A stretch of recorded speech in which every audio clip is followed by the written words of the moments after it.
Hello friends, സാന്ത്വനത്തിലേക്ക് എല്ലാവർക്കും സ്വാഗതം. അങ്ങനെ ബാലനും ഗോമതിയും കൂടെ നമ്മുടെ ആര്യൻ്റെ കാര്യങ്ങളും റൂമിൽ നിന്ന് സംസാരിച്ചുകൊണ്ട് നിൽക്കുന്ന കൂട്ടത്തിൽ ബാലൻ പറയുന്നുണ്ട്, നമ്മുടെ സ്വത്ത് വകകൾ കുറച്ചൊക്കെ മക്കളുടെ പേരിൽ എഴുതി വെക്കണം, എന്നാലേ ഇനിയുള്ള ജീവിതത്തിൽ എനിക്കൊരു സമാധാനത്തോടെ ജീവിക്കാൻ പറ്റുള്ളൂ. അതിൽ ഏറ്റവും അത്യാവശ്യം ആര്യൻ്റെയും മിത്രയുടെയും കാര്യമാണ്. ആര്യന് വേണ്ടി എന്തെങ്കിലും ചെയ്തേ പറ്റുള്ളൂ എന്ന് പറയുമ്പോൾ ഗോമതിക്ക് നല്ല സന്തോഷമാവണം കേട്ടോ. എന്നിട്ട് പറയണം, അതെ, അതുകൊണ്ട് തന്നെ ഞാൻ അവനോട് അവരുടെ മാരേജ് സർട്ടിഫിക്കറ്റ് ചോദിച്ചിരുന്നു ഗോമതി എന്ന് പറയാം കേട്ടോ. അത് കേൾക്കുമ്പോൾ ഗോമതി ഞെട്ടിപ്പോവാട്ടോ. എന്താ എന്താ നീ ഞെട്ടും പോലെ തോന്നിയേ? ഒന്നുമില്ല. അല്ല, മാരേജ് സർട്ടിഫിക്കറ്റ് ഒക്കെ എന്തിനാ? വേണമല്ലോ, എന്തെങ്കിലും എല്ലാത്തിനും ഒരു തെളിവും കാര്യങ്ങളൊക്കെ വേണ്ടേ, അതുകൊണ്ടാണ്. പിന്നെ ഞാൻ അവനോട് ചോദിച്ചിരുന്നു, അവന് എന്തായാലും സ്നേഹിച്ച് വിളിച്ചുകൊണ്ട് വന്നതല്ലേ അവളെ മിത്രയെ.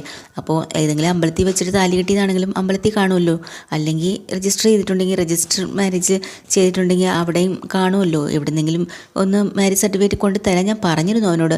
പക്ഷേ ഞാൻ പറഞ്ഞാൽ അവൻ കേൾക്കില്ല. അവന് അച്ഛനേക്കാളും സ്നേഹം അമ്മയാണല്ലോ ജീവൻ. അമ്മ പറഞ്ഞാൽ എന്തും അവൻ കേൾക്കും. അതെനിക്ക് നന്നായിട്ടറിയാം. അതുകൊണ്ട് ഗോമതി ഒരു കാര്യം ചെയ്യും, അവനോട് ചോദിച്ച് അതങ്ങ് വാങ്ങിത്തരണം എന്നൊക്കെ പറയാം കേട്ടോ. അപ്പം അതിനിടയിൽ കൂടെ ഗോമതിയുടെ മുഖം മാറുന്നതും ഒക്കെ നമ്മൾ ബാലൻ ശ്രദ്ധിക്കുക കേട്ടോ. എന്നിട്ട് മനസ്സിൽ വിചാരിക്കുന്നുണ്ട്, എനിക്ക് മനസ്സിലായിടി, ഇപ്പം തന്നെ ഇതൊക്കെ പറഞ്ഞപ്പോൾ നിൻ്റെ മുഖം അങ്ങ് വാടി തകർന്ന് നിൽക്കുന്ന കണ്ടില്ലേ. ഇതിൽ നിന്നെ 100-ൽ 101% എനിക്ക് മനസ്സിലായി. നീയും നിൻ്റെ മോനും എല്ലാവരും കൂടെ ചേർന്ന് ഒത്തു കളിച്ച് എന്തോ നാടകം ഇതിലുണ്ടെന്ന്. പക്ഷെ ഞാൻ കണ്ടുപിടിക്കും ഗോമതി, കണ്ടുപിടിക്കും എന്നിങ്ങനെ മനസ്സിൽ പറഞ്ഞിട്ട് വീണ്ടും വീണ്ടും ഗോമതിയോട് പറയണം, ഗോമതി ഞാൻ പറഞ്ഞത് നിനക്ക് മനസ്സിലാവുന്നുണ്ടല്ലോ, ആര്യനോട് ചോദിക്കേണ്ട കടമ നിനക്കാണ്. പക്ഷേ അവൻ അങ്ങനെ ഇങ്ങനെ ചോദിച്ചാലൊന്നും ഒരു കാര്യം എടുത്ത് തരില്ല, അറിയാലോ. വളരെ നയത്തിൽ വേണം ചോദിക്കാൻ ബാലേട്ട. അല്ലെങ്കിൽ വേണ്ട, ഒരു കാര്യം ചെയ്യാം, മിത്രയോട് ചോദിക്കാം.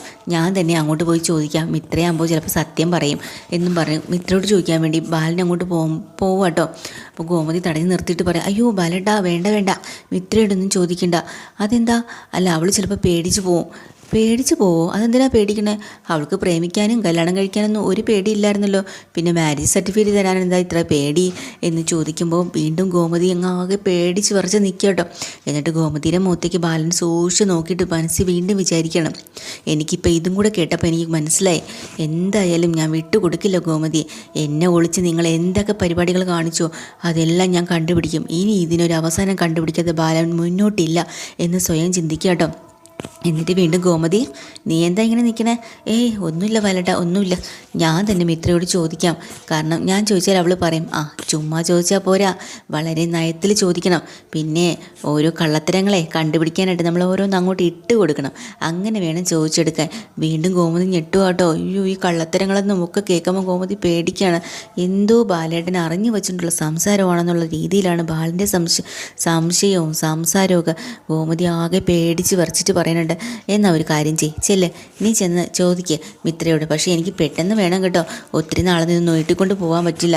ആര്യനായാലും ശരി മിത്രയായാലും ശരി, അവർ എത്രയും പെട്ടെന്ന് അവരുടെ മാരേജ് സർട്ടിഫിക്കറ്റ് നീ വാങ്ങിത്തരാൻ പറയാമെന്ന് പറയാം കേട്ടോ. ശരി ബാലേട്ട, ഞാൻ തന്നെ ചോദിച്ച് വാങ്ങിച്ചോളാം. ശരി എന്നും പറഞ്ഞു ഗോമതി നേരെ അടുക്കളയിലേക്ക് പോവാട്ടോ. അവിടെ ചെന്ന് പാത്രങ്ങൾ എടുക്കണമെങ്കിലും കിച്ചണിലെ ജോലി ചെയ്യണമെങ്കിലും ഒരു സമാധാനവും ഇല്ല. ഈശ്വര, എന്താവും കാര്യം? ആകെപ്പാടെ പേടിച്ച് വിറച്ചിങ്ങനെ നിൽക്കുന്ന സമയത്ത് ബാലൻ വീണ്ടും അടുക്കളയിലേക്ക് കയറി വരും കേട്ടോ. ഗോമതി എന്ന് വിളിക്കണമല്ലോ. കയ്യിരുന്ന പാത്രങ്ങളെല്ലാം തെറിച്ച് താഴെ പോവാ, പേടിച്ച് വിറച്ചിട്ട്. അയ്യോ, നീ എന്താ ഈ കാണിക്കണേ? പാത്രങ്ങളൊക്കെ താഴെ പോയല്ലോ, നീ എന്തിനാ ഇങ്ങനെ പേടിക്കണേ? പേടിച്ചതല്ല, ഒന്നുമില്ല ബാലട്ട. അത് പെട്ടെന്ന് ബാലട്ടൻ വന്ന് വിളിച്ചപ്പോഴേ മനസ്സിലായി. അപ്പോൾ ബാലൻ വിചാരിക്കുന്നുണ്ട്, ഗോമതിയെ പേടിപ്പിച്ച് നിർത്തുന്നതിൽ നല്ലത് സ്നേഹിക്കണം. സ്നേഹിച്ചാലേ മനസ്സിലുള്ളത് പുറത്ത് വരൂ. ഉടനെ അടുത്ത സോപ്പിടാൻ തുടങ്ങിയിട്ടോ.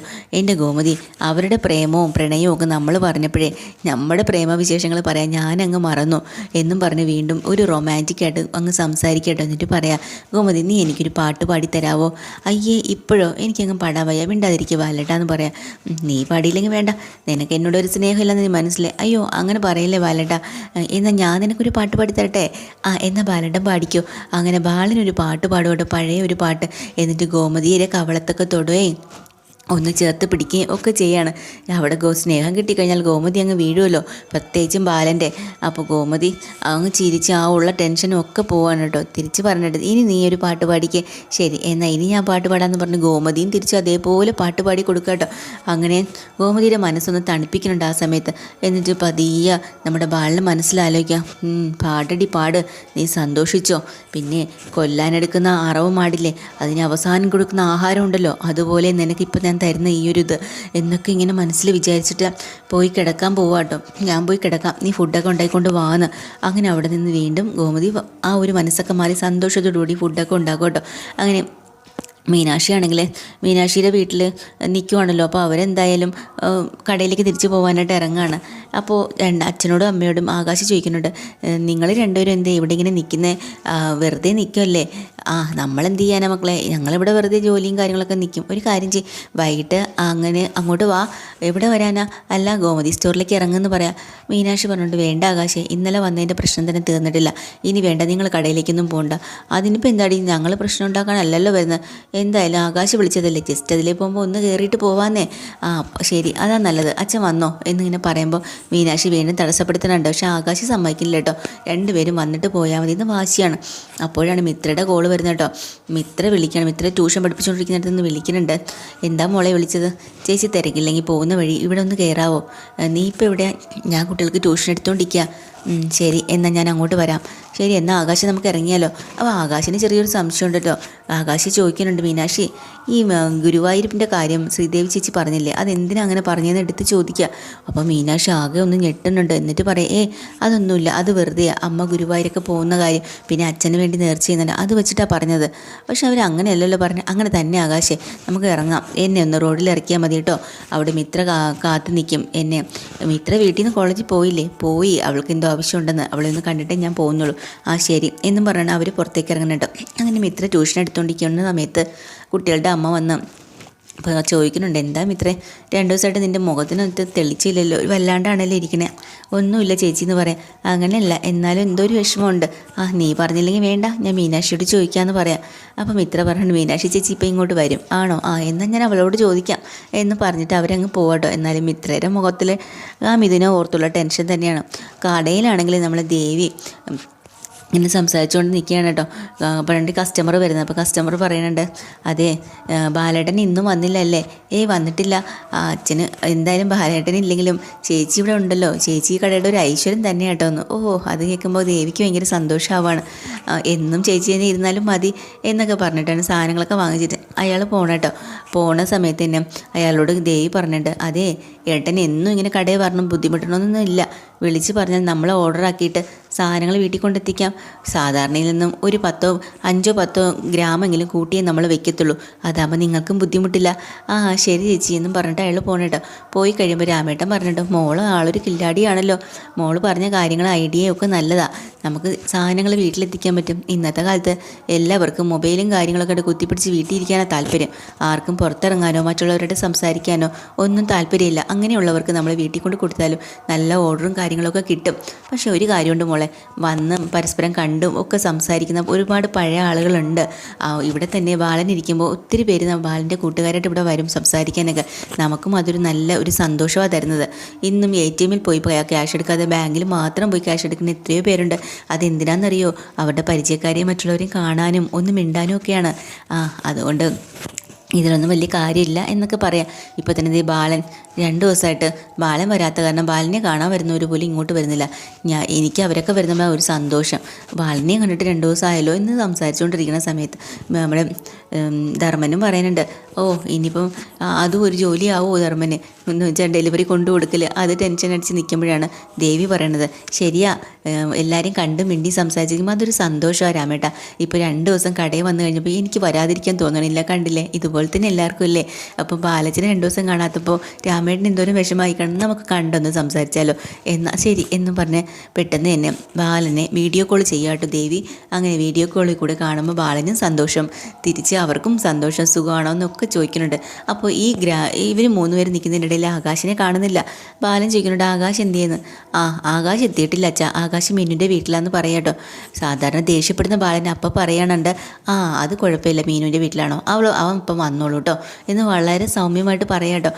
ശരി എന്നാൽ പിന്നെ ഒരു കാര്യം വെച്ചോ, ജോലിയൊക്കെ നടക്കട്ടെ ചെയ്യുമെന്ന് പറഞ്ഞ് ഫോൺ വയ്ക്കുമ്പോഴത്തേക്കിനും ധർമ്മനൊരു സംശയം. രാമേട്ടാ, സാധാരണ ആകാശ് മീനാക്ഷിയുടെ വീട്ടിലാണെന്നും താമസിച്ചാണ് വന്നതെന്നറിയുമ്പോൾ ബാലേട്ടൻ അളിയൻ എന്തോരം ദേഷ്യത്തിലാവും.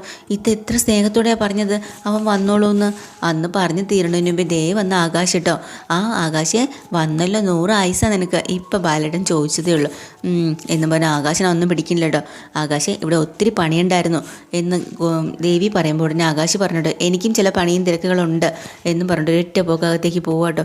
എല്ലാവരും ഇങ്ങനെ അന്തം വിട്ട് നോക്കി നിൽക്കുന്നുണ്ട്. ഇതിനിടയ്ക്ക് ഒരു കസ്റ്റമർ വരെയും സാധനം വാങ്ങുകയൊക്കെ ചെയ്യുന്നുണ്ട്. ചേച്ചിയാണ് ഈ കടയുടെ ഐശ്വര്യം എന്നൊക്കെ പറയുകയാണ്.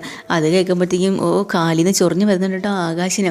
അപ്പോൾ അത് കഴിഞ്ഞിട്ട് ഗോമതി ഫുഡും കാര്യങ്ങളെല്ലാം ഉണ്ടാക്കി വെച്ചിട്ട് നേരെ ബാലന് മുറിയിലേക്ക് ചെല്ലുകയാണ്. നോക്കുമ്പോൾ ബാലൻ അവിടെ ഇല്ല.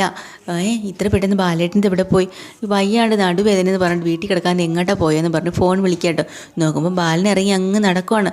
കാര്യങ്ങൾ അന്വേഷിക്കണ്ടേ അതിന് വേണ്ടിയിട്ട്. അപ്പോൾ ചോദിക്കുന്നുണ്ട് എന്തിനാ ബാലട്ടാ എവിടെ പോയതാന്ന് ചോദിക്കുമ്പോൾ ബാലൻ മനസ്സിൽ വിചാരിക്കും വിളിക്കുന്ന വിളി കണ്ടില്ലേ അവൾ ഇപ്പോൾ കാണാത്തപ്പോൾ വിളിക്കുന്നുണ്ട്. എല്ലാ കാര്യങ്ങളും ഞാൻ അറിഞ്ഞു കഴിയുമ്പോൾ പിന്നെ കാണാം എന്താണ് വിളിയും സ്നേഹവും എന്നും പറഞ്ഞിട്ടാണ് ഫോൺ എടുക്കുന്നത്. എന്താ ഗോമതി, എന്തിനാ ബാലട്ടെ നടുവേദന ഇട്ട് നിങ്ങൾ എവിടെ പോയതാ? അല്ല ഞാനിങ്ങനെ ചെറുതായിട്ടൊന്ന് നടക്കാനും ഒന്ന് ഹോസ്പിറ്റൽ വരെ ചെക്കപ്പ് ഇതിന് റിസൾട്ട് കാര്യങ്ങളൊക്കെ ഒന്ന് കാണിക്കാനും വേണ്ടിയിട്ട് ഒന്ന് അങ്ങോട്ട് പോയതാ. ആണോ? അതുപോലെ ഒന്നും നടക്കണ്ടേ, വെറുതെ വീട്ടിൽ കയറി ഇരുന്നാലോ? ഞാനേ പിള്ളേരോട് പറഞ്ഞു കൊടുക്കും കേട്ടോ നിങ്ങളിങ്ങനെ റെസ്റ്റ് എടുക്കാണ്ട്. അതാണോ? അത് ശരി. അത് കേൾക്കുമ്പോൾ ഉടനെ പറയുന്നത് ഉടനെ വീണ്ടും സോപ്പിടുക കേട്ടോ. അതെ, പിള്ളേരോടൊന്നും പറയണ്ട. പിന്നെ നിൻ്റെ ഈ കരുതലും സ്നേഹവും ഒക്കെ കാണുമ്പോൾ എനിക്ക് ഒരുപാട് സന്തോഷം തോന്നുന്നുണ്ട്. പിന്നെ നീ എൻ്റെ എത്രമാത്രം സ്നേഹിക്കുന്നത് നമ്മളുടെ ഇടയിലും നമുക്ക് പരസ്പരം എന്താ ഒളിച്ചു വെക്കാനല്ലേ ഗോമതി?